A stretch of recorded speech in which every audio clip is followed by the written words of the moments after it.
नमस्कार दोस्तों, एस्ट्रोबन में आपका स्वागत है। मैं अशोक अग्रवाल। आज आपसे चर्चा करूंगा शनि की अदालत की, कि शनि जो विश्व का या ब्रह्मांड का न्यायाधीश है वो किस प्रकार काम करता है, सज़ा किस प्रकार देता है या निर्णय अपना किस प्रकार देता है। शनि से जाहिर है सारी दुनिया डरती है, और शनि जो है ज्योतिषियों की कमाई का मुख्य साधन भी रहा है, क्योंकि शनि का भय पैदा करके ज्योतिषी, कई जो मतलब लालची ज्योतिषी होते हैं, वो जो पत्री दिखाने वाला या कोई दुखी व्यक्ति होता है उसको काफ़ी मतलब एक्सप्लॉयट करते हैं। तो इसलिए मैं आज शनि पे चर्चा करूँगा।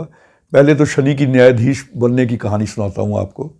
शनि सूर्य का पुत्र है, सब जानते हैं।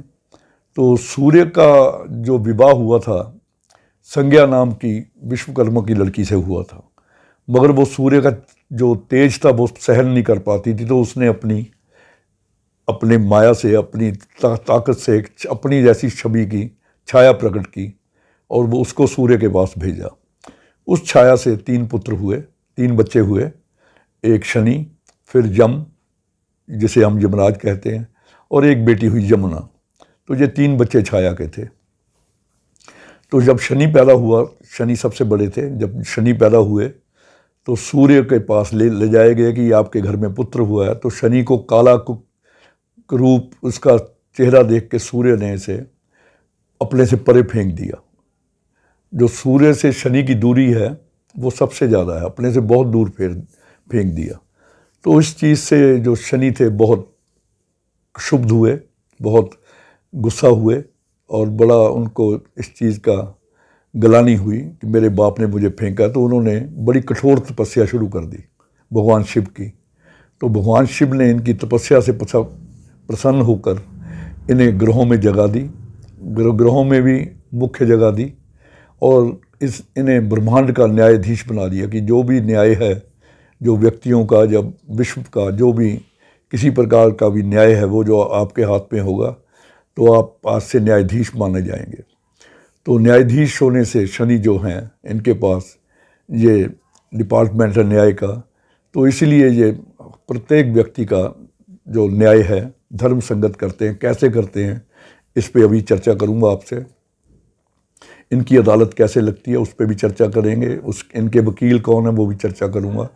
उससे पहले मैं एक छोटी सी कहानी सुनाता हूँ कि जब हम पंडित जी के पास पढ़ने जाते थे आज से 40-45 साल पहले, तो वो उनके पास रामायण के बड़े उदाहरण थे। केतु के लिए भी रामायण का उदाहरण देते थे, बृहस्पति के लिए भी, शुक्र के लिए भी बड़े उदाहरण देते थे। तो शनि का उन्होंने उदाहरण दिया। जब हमने कहा कि जैसे न्यायाधीश कैसे है ये, तो उन्होंने कहा, जो शनि का वो कहानी सुनाते थे छोटी छोटी, कहते जो शनि, जो पक्षियों में शनि है वो कौवा है। जो कौवा है वो एक ही आंख से दोनों तरफ देखता है। उसकी एक आंख होती है, लगता इतनी तेज़ी से घुमाता है, लगता है ऐसे जैसे इसके पास 2 आंखें हैं। इसके पास पीछे कहानी ये है कि सीता जी के साथ वनवास में राम अपनी कुटिया के बाहर बैठे थे, सर्दी का मौसम था, धूप में बैठे थे। तो सीता के जो चरण थे वो बड़े लाल रंग के थे। तो सीता के लाल रंग के तलुए देख के जो जयंत था, इंद्र का बेटा, तो उसके मन में विकार पैदा हुआ। वो कौवे की शक्ल, कौवा बन के उसने आके सीता माता के तलुए में चोंच मारी। तो भगवान को गुस्सा आया, तो उन्होंने एक तिनका अपने धनुष पे दंड देने के लिए, भी पक्षी है चलो, एक तिनका उन्होंने अपने धनुष पे चढ़ा के उसकी मारा। तो कौवे की एक आंख फूट गई, जयंत की, जो जयंत के रूप में कौवा आया था। तो वो जब उसकी आंख फूट गई तो वो अपने असली रूप में आ गया और उसने भगवान से क्षमा मांगी। तो इस पर भगवान ने कहा, चलो ऐसा है कि तुम्हारी एक आंख तो अब मैंने फोड़ ही दी है, मगर तुम्हें मैं वरदान देता हूँ, तुम एक ही आंख से इतनी जल्दी देखोगे कि दोनों आंखों का काम करेगी और दृष्टि तुम्हारी बहुत तेज होगी। और इसीलिए पंडित जी कहते थे कि जो न्यायाधीश होता है वो सबको एक ही आंख से देखता है, वो न्यायाधीश के लिए कोई छोटा बड़ा नहीं होता। तो ऐसी कहानियाँ सुना के ना वो हमें कुछ तो मनोरंजक भी हो जाती थी, कुछ ग्रह का करैक्टर भी समझ आ जाता था कि जो शनि है वो एक ही आंख से सबको देखता है। अब बात करते हैं शनि की अदालत की। तो शनि के पास जो फैसले जाते कैसे जाते हैं, जो हम हैं, जैसे कोई भी व्यक्ति है जो पाप करता है, उसका विवरण जो है, उसका जो सौदा, जो उसका सारा वो पूरा उसका क्रियाकर्मक पाठ का जो उसका लेखा जोखा है, वो राहु के पास होता है। और राहु सरकारी वकील की तरह काम करता है। और उसके जो पुण्य हैं वो केतु इकट्ठा करता है। केतु के पास पुण्यों का लेखा जोखा होता है। तो जब वो व्यक्ति का जो लेखा जोखा है, दोनों राहु और केतु शनि के पास प्रेजेंट करते हैं, तो शनि सरकारी वकील की तरह राहु वहाँ पे काम करता है। वो व्यक्ति के सारे पाप गिनवाता है कि इस आदमी ने ये पाप किए हैं, ये पाप किए हैं। और उधर से जो केतु है वो उस व्यक्ति के पुण्य भी बताता है कि इस आदमी ने ये पुण्य है, ये पुण्य किए हैं। तो उस पाप और पुण्य का समन्वय बिठा के कि पाप कितने हैं, पुण्य कैसे है, कितने हैं, उसके हिसाब से तो जो शनि हैं वो उस आदमी की किस्मत का फैसला देते हैं। जब उसको जो दंड देना होता है, जब इनाम देना होता है, पुण्य ज़्यादा हो तो इनाम देते हैं, दंड पाप ज़्यादा हो तो दंड देते हैं। तो इसी दंड देने के कारण जो शनि है वो बदनाम है, या शनि से सब डरते हैं। मगर बुरे काम का बुरा नतीजा, मगर जो बुरा काम करता है आदमी, उसका नतीजा बुरा मिलता ही है। ये शनि की का मतलब शनि का स्वभाव है कि बुरा कर्म करने वाले को बुरा फल ही देते हैं। अब कुंडली में ये देखना हो कि हमारे पुण्य ज़्यादा हैं या पाप ज़्यादा हैं, इसका बड़ा सरल तरीका है। अगर कुंडली के पहले घरों में केतु है, बीच के घरों में शनि है और बाद के घरों में राहु है, तो इसका मतलब व्यक्ति है उसके पुण्य पिछले जन्म के ज़्यादा हैं। उसको इस जन्म में के जो शनि है वो अच्छे प्रभाव देंगे। अगर राहु पहले घरों में है, फिर शनि है, फिर केतु है, तो उसका मतलब इस व्यक्ति के पिछले जन्म के जो पाप हैं वो ज़्यादा हावी हैं। इसका मतलब ये हुआ कि शनि को जो देखने की जो न्यायाधीश का न्याय हमारे प्रति कैसा होगा, तो कुंडली में आप राहु केतु की स्थिति से भी एक मोटा इसका आप हिसाब लगा सकते हैं।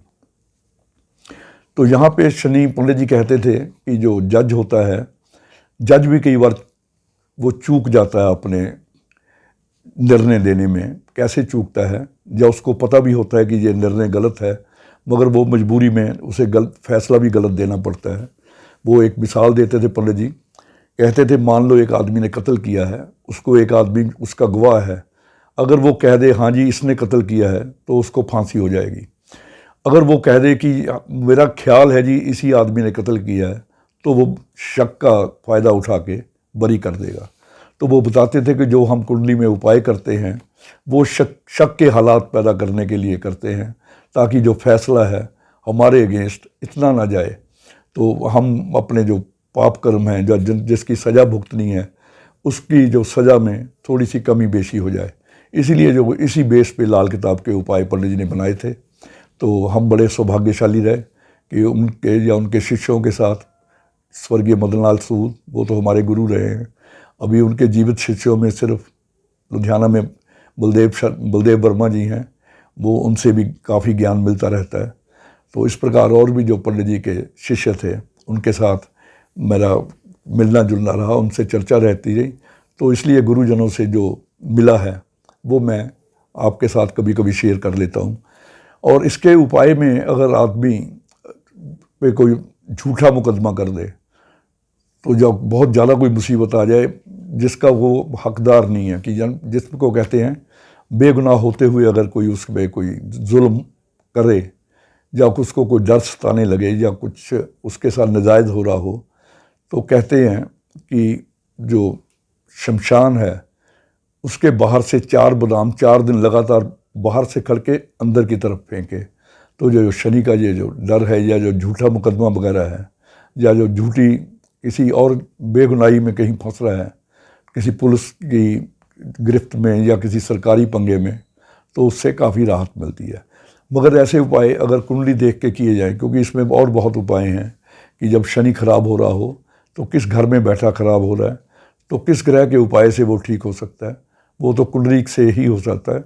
मगर ये छोटी छोटी मसालें इसलिए पंडित जी वहाँ देते थे कि जो आदमी कोई ऐसे उपाय भी बता देते थे कोई जनरली जो सब कर लें, कोई नुकसान ना हो। तो आज बस इतना ही, कल किसी नए विषय के साथ फिर मिलेंगे। नमस्कार, धन्यवाद।